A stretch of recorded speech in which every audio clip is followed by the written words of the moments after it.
Labas, aš esu Royal Master Yves Young.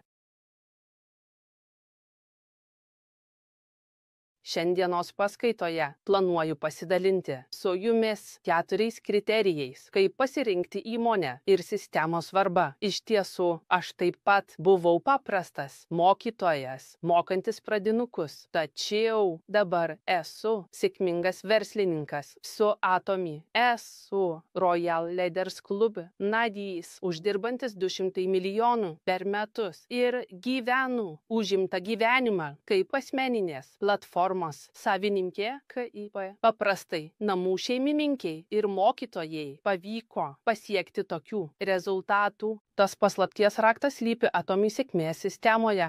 Pasirenkant tinklinės rinkodaros įmonę, būtina atkreipti dėmesį į 4 kriterijų. Turite patikrinti sėkmės sistemą, kuri leidžia net ir paprastiems žmonėms pasiekti sėkmę. Taigi, kaip mes galime pasiekti sėkmę tinklinėje rinkodaroje? Pirmiausia, reikia suprasti tinklinės rinkodaros platinimo struktūrą. Paimkime dantų pastą. Kaip pavyzdį, mes pagaminome naują dantų pastą. Žinomos įmonės reklamuoja šią dantų pastą per televiziją, laikraščius, internetą ir ją platina per prekybos centrus, parduotuves, tarpininkavimo svetaines ir pan. Kadangi vartotojai negali visų prekių pirkti tiesiai iš gamintojų, neišvengiamai atsiranda tarpinė platinimo grandinė, o kuo daugiau tarpinės platinimo grandžių, tuo brangesnė tampa produkto pirkimo kaina. Tačiau tinklinės rinkodaros struktūra yra gamintojo, įmonės ir vartotojo platinimo struktūra, todėl įmonė gali tiekti kokybiškus produktus už mažesnę kainą, o vartotojai gali įsigyti produktus daug pigiau. Vartotojai gali tapti pardavėjais be kapitalo ir gauti pelną. Tai yra ypatinga tinklinės rinkodaros platinimo sistema.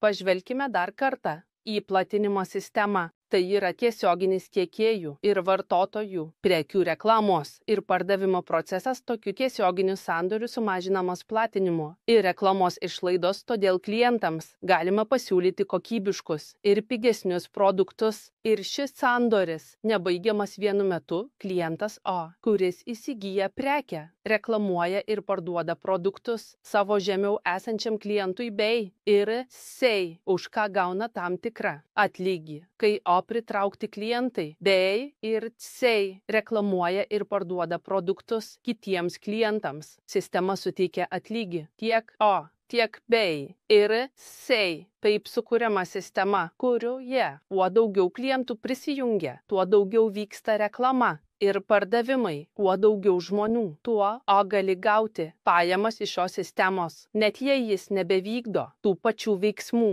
Tai yra labai gera sistema, nes galima gauti pajamas tiek už atliktą darbą, tiek ir be darbo. Ar tai reiškia, kad visi pasieks sėkmę tinklinėje rinkodaroje? Deja, taip nėra.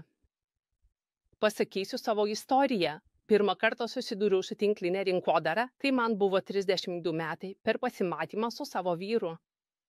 Mano vyras dirbo kaip verslininkas garsioje pasaulinėje tinklinės rinkodaros įmonėje. Tuo metu jis visas 6 valandas, kol mes buvome pasimatyme, aiškino apie tinklinę rinkodarą ir aš supratau, kad tai yra labai gera teorija, nes nereikia jokių pradinio kapitalo ar išankstinių investicijų, o uždirbti galiu tiek, kiek dirbu. Tuo metu man atrodė, kad uždirbti 1 milijoną laimės per mėnesį yra gerai, bet galbūt galėčiau uždirbti ir 10 milijonų. Taigi su dideliais svajonėmis mes su vyru pradėjome tinklinę rinkodarą. Pagrindinėje veikloje dirbau 6 metus, o kaip papildoma veikla apie 4 metus, iš viso daugiau nei 10 metų dirbau tinklinėje rinkodaroje. Tačiau net ir nesiekdama 10 milijonų per mėnesį, negalėjau net padengti gyvenimo išlaidų. Sekiau visus nurodymus ir atrodė, kad negaliu neuždirbti, nes tinklinės rinkodaros teorija yra tikrai racionali, tačiau kodėl aš negaunu pelną? Tai mane labai jaudino. Tačiau atvykus į Atomy supratau, kodėl. Yra labai svarbus faktas, kad ne visi, kurie dirba tinklinės rinkodaros įmonėse, pasiekia sėkmę. Norint pasiekti sėkmę tinklinėje rinkodaroje, įmonės sistema yra svarbiausia. Atomi yra racionali iš vartotojo perspektyvos, nes tai yra pajamų pagrindas. Iš tikrųjų, dauguma tinklinės rinkodaros įmonių labiau orientuojasi į verslininkų narių skaičiaus didinimą, o ne į produktų kokybę ar konkurencingumą, todėl jie nustato didelės išmokas ir brangiai kainuojančius produktus. Tačiau Atomi yra kitaip.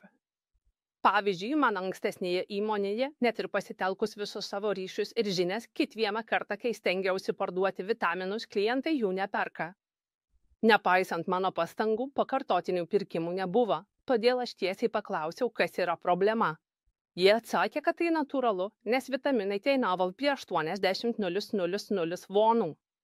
Nepaisant to, kaip geras produktas paprastiems žmonėms, norint, kad 4 asmenų šeima vartotų 80,000 vonų vitaminus, reikėtų daugiau nei 300,000 vonų per mėnesį, o tai nėra suma, kurią galima leisti kas mėnesį.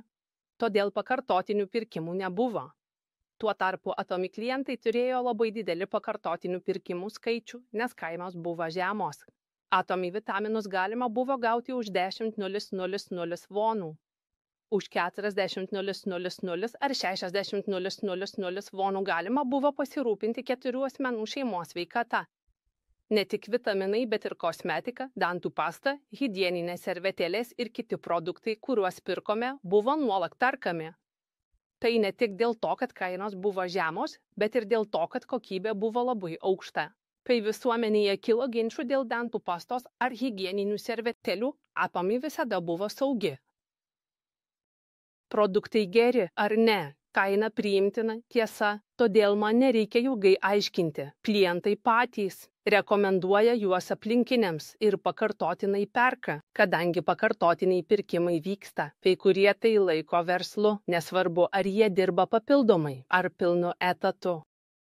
Be to, verslininkams tai yra racionalu. Paprastai daugelyje daugiašalės rinkodaros įmonių, vadinamų žvaigždžių rinkodara, pirmieji pradėję žmonės gauna didžiausias premijas, o jei dirbama su ta pačia pastanga, tai premijos lygios arba viršija rėmėjų premijas. Tačiau Atomi turi ribą, todėl pasiekus tam tikrą apimtį, premijos tampa lygios. Be to, kitos įmonės dažnai reikalauja registracijos mokesčių, įėjimo mokesčių, mėnesinių išlaikymo mokesčių ir rekomendacijų premijų, kai pradedama verslo veikla. Tai gali pasirodyti, kad palengvina verslininkams pradinės investicijas, tačiau tai sukuria barjerus, dėl kurių ne visi gali prisijungti, tačiau Atomi to neturi. Vietoj to, remiantis kokybiškais produktais, aš galiu sukurti savo žemesnę narystę, o per pakartotinius pirkimus gauti 100% taškų, kurie patenka man. Tai yra labai racionalu.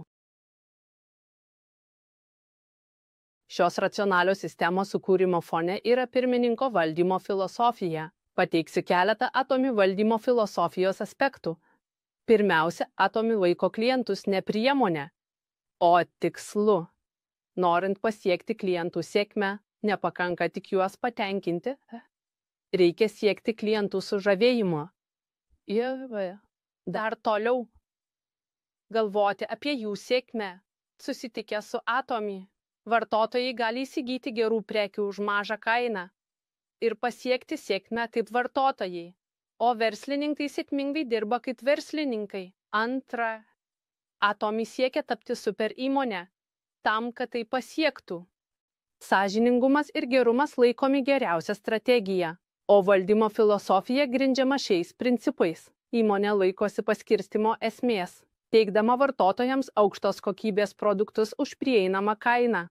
Trečia, Atomi siekia subalansuoto paskirstymo. Atomi stengiasi suteikti vartotojams galimybę įsigyti geresnių produktų už mažesnę kainą, taip grąžindama didžiąją dalį sukuriamos vertės vartotojams, o tuo pačiu metu vykdo įvairias labdaros veiklas, siekdama skatinti sveiką visuomenės vystymąsi. Per pastaruosius 3 metus Atomi paaukojo apie 40 milijardų, tai yra 10% savo veiklos pelno visuomeniai. Teisingas ir subalansuotas Atomi paskirstymas skatina vartotojų pakartotinį pirkimą ir stiprina narių lojalumą, taip užtikrindamas Atomi tvarų augimą. Galiausiai, svarbiausia valdymo filosofija, Atomi stengiasi išlikti. Mūsų šalies įmonių vidutinė išlikimo trukmė yra apie 10 metų. o tinklinio marketingo įmonių gyvenimo trukmė yra dar trumpesnė. Atomy įkūrėjas Park Hang-il turėjo įsitikinimą, kad blogiausias vadovas yra tas, kuris žlugdo įmonę, todėl stengiasi sukurti sistemą skirtą išlikimui ir augimui. Dėl to buvo sukurtas sisteminis modelis, leidžiantis net ir neturintiems tinklo marketingo patirties sėkmingai dirbti. Atomy siūlo įvairias paskaitas, o seminarai ir mokymai, kurie anksčiau vyko tik gyvai, dabar taip pat yra įkeliami internetu, todėl juos galima žiūrėti ir mokytis bet kada ir bet kur. Be sėkmės akademijos, kuri dalijasi sėkmės principais ir gyvenimo scenarijų paskaitų, taip pat vyksta vienos dienos seminarai, kurie paaiškina verslo pagrindus ir produktų aprašymus, bei vakarais organizuojami seminarai dirbantiems žmonėms, naujai įsteigtas ABR kursas ir Atomy verslo mokykla siūlo įvairius mokymus, pritaikytus verslininkų lygiui, kad pradedantieji galėtų sėkmingai integruotis į Atomy. Ši mokymo programa padeda net ir paprastiems žmonėms rasti sėkmės kelią be nesėkmių. Klausydamiesi aukštų pajamų uždirbėjų istorijų, žmonės gali suprasti, kodėl jie pasiekė sėkmę ir įgyti tikėjimą, kad ir jie gali būti sėkmingi. Atomy švietimo sistema nėra valdomas išskirtinių asmenybių, ją kuria tiek įmonė, tiek verslininkai. Kartu iš tiesų sėkmingi aukštų pajamų uždirbėjai. Atomy yra visiškai paprasti žmonės, kurie sunkiai dirbo, tačiau neturėjo kapitalo ar išskirtinių įgūdžių. Jie niekuo nesiskiria nuo dabartinių jūsų.